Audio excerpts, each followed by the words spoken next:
ఈ వ్యక్తి కత్తెరలాంటి చేతులతో జన్మించాడు. అతనికి ఏ పని చేయాలన్నా కష్టం. కనీసం భోజనం చేయడం కూడా అతనికి కష్టతరంగా మారింది. అతను తెలియకుండానే తన ముఖాన్ని గాయపరుచుకునేవాడు. అతని తండ్రి ఈ చేతులను నిజమైన చేతులతో భర్తీ చెయ్యాలి అని అనుకున్నాడు.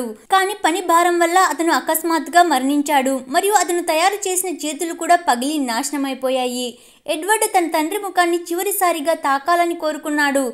కానీ తాకిన వెంటనే ముఖం నుండి రక్తం కారడం ప్రారంభమైంది. ఆ తర్వాత అతను ఒంటరిగా ఆ భవనంలో జీవించడం ప్రారంభించాడు. ఒకరోజు ఒక సేల్స్ ఉమెన్ అకస్మాత్తుగా లోపలికి వచ్చింది.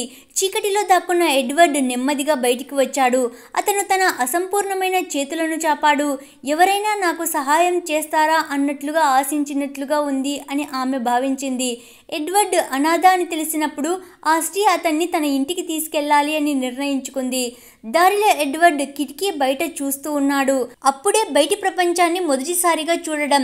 ఇంటికి చేరుకున్న వెంటనే శుభ్రమైన పరిసరాలను చూసి ఎడ్వర్డ్ సంతోషించాడు. అతను మొదట గదిలోకి వెళ్ళాడు. మొదటిసారిగా అద్దంలో తనను తాను సరిగ్గా చూసుకున్నాడు.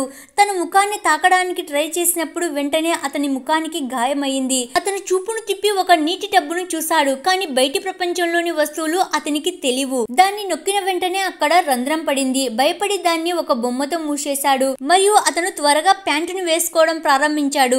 పెగ్ ఫోన్లో మాట్లాడుతుంది. మరియు ఆ సమయంలో అతను పెంగ్విన్ లాగా తనను తాను గట్టిగా చూసుకుంటున్నాడు. పెగ్ పరిగెత్తుకుని వచ్చి ఎడ్వర్డ్కు సహాయం చేసింది. అతని గాయాలకు కట్టుకట్టి త్వరగా అతనికి బట్టలు వేసింది. భోజనం సమయంలో అతను ఒక సాధారణ ఫోర్కును కూడా పట్టుకోలేకపోతున్నాడు. ఒక బఠానీని తీసుకుని నోటిలో వేసుకోవాలి అనుకున్నాడు. కానీ అది కింద పడిపోయింది. పెగ్ అతన్ని నెమ్మదిగా తినమని ప్రోత్సహించింది. అతను రొట్టె పైన వెన్న పూసుకొని నెమ్మదిగా తినగలిగాడు.